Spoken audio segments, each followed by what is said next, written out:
Listen, this time of year, my phone, oh my goodness, I get text message, emails, DMs from parents of high school graduates and high schoolers who just currently graduated from high school and they still need some money for college. Maybe you are a parent right now, your son or daughter is walking across the stage or about to walk across the stage as a high school senior, but you're still overwhelmed, you're still stressed out, and you still have questions on how you're going to pay for college. Well, in this video, I want to give you 5 things, yes, 5 things that you need to consider to help you find scholarship money for the next level of education. Listen, I'm Kantis Simmons, and welcome to the Kantis Simmons Show. If this is your very first time here, listen, do me a favor, click the link down below to subscribe, leave a comment, and I have some really cool resources that I'm going to put into your hand. I got a book called Scholarship Secrets Revealed.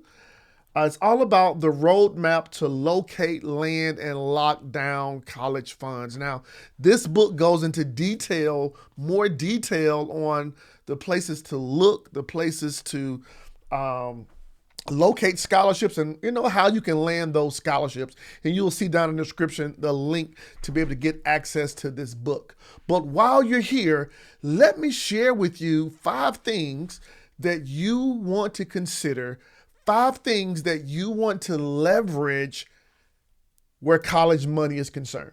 Now, maybe you didn't think about these things when you were going through high school, or maybe you were in the mindset of, let me just finish school.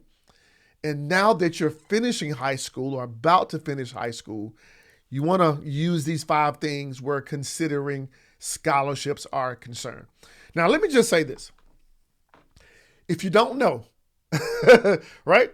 70% of students that graduate from college, they graduate with student loan debt. Yeah, about 70%. So what this tells me is, if you don't want to leave with the debt, then on the front end, do all you can do to get as much free money that's available. That's how I ended up going to Norfolk State University, on free money. When I went to grad school, I did it on free money. When I went to grad school again, I did it on free money, AKA scholarships. All right, so let me give you these 5 things to consider when looking for scholarships that you want to leverage. Number 1, I want you to look for scholarships that's wrapped around your academics. Yes, your academics. Think about, what did you do in the classroom these last 4 or 5 years in high school? Yeah, what did you do in the classroom? What did those grades look like? How can you leverage those grades to search for certain scholarships that are based off of grades? There are 2 types of scholarships and funding. There is need-based aid. Need-based says that, hey, you have need for the money and you can show you have need for the money. And then there's merit-based aid. Merit-based aid is like a reward for all the good work you've done, and you can show that you need a reward, right? So you can leverage this around your academics. Academics is what you've done in the classroom, the grades, the GPA, honor roll, being able to leverage that. The second thing that you want to leverage or consider, so we got what you did in the classroom, but we also want to leverage your activities. Activities is what you've done outside of the classroom.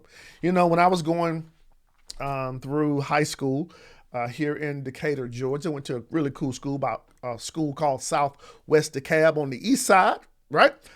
I participated in the marching band. I participated in the orchestra. I participated and played baseball. I participated and was on the math club and the science club. Guess what?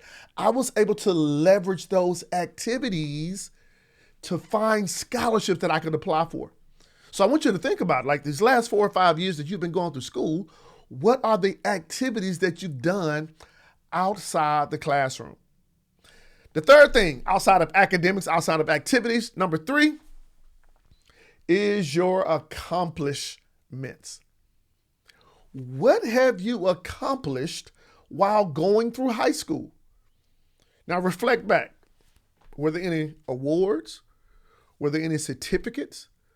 Were there any times in the past where you did something really, really cool and you were recognized for it? What have you accomplished over the last 4 to 5 years? Even going back to freshman year or early sophomore years, can you detail the things that you accomplished? Guess what? Now you can look for scholarships based around those accomplishments, and you can leverage those when applying for scholarships. So activities, academics, and accomplishments. And the fourth thing is what you aspire to do. Now, accomplishments is based off what you've already done. But I want you to also consider the things that you aspire to do. For example, maybe you want to go into the medical field. Maybe you want to be a doctor. Okay, you're aspiring to be a doctor. Now we can look for scholarships where that's concerned. Or maybe you want to go into business. Okay, let's aspire. Right, you want to go into business. That's the aspiration. Now let's consider the scholarships around that. So now we have our activities. We have our number one, we have our academics. We have our activities. We have our accomplishments, the things we've already done. We have our aspirations, the things that we want to do.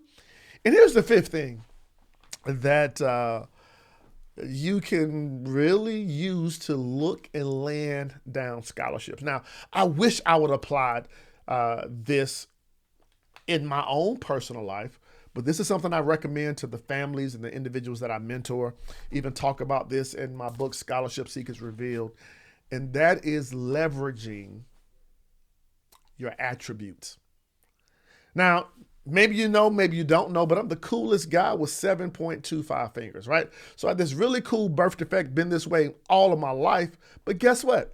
This is an attribute that I could have used to locate and land scholarships. Maybe you're left-handed. Guess what? You can search for scholarships based off being left-handed. Maybe you're a twin. You can search a scholarship based off being a twin. Maybe there's an attribute that you are the sibling of another student or another brother or sister that's in college. That's an attribute. Maybe you are Black. Maybe you are white. Maybe you are Asian. Maybe you are Hispanic. Listen, regardless of what it is, I want you to think about how can you use your unique attributes to look for scholarships and to land for scholarships. All right. Hopefully that was helpful for you. Listen, congratulations on graduating high school. Parents, congratulating for getting your son or daughter across that line. Now that we're going to college, we want to make sure we have the money to pay for college. So listen, go look and locate scholarships based off of your academics, your activities, your accomplishments, your aspirations, and your attributes. Hey, if there's any way that I can help you, listen down below. Get a link to my best-selling college funding book, Scholarship Seekers Revealed, where I go more in detail on how to locate scholarships, how to land scholarships. Also down below, you'll see the link for my scholarship funding program designed to talk about how you can stand out where scholarships are concerned when you apply, how you can write your essays because real people read those essays. All right, so listen, click the link down below. Also got some other videos coming up here soon that you can watch so you can make sure you're able to pay for college. I'm Kantis Simmons. Remember this, only one game in life counts, and that's your A game. Talk to you soon.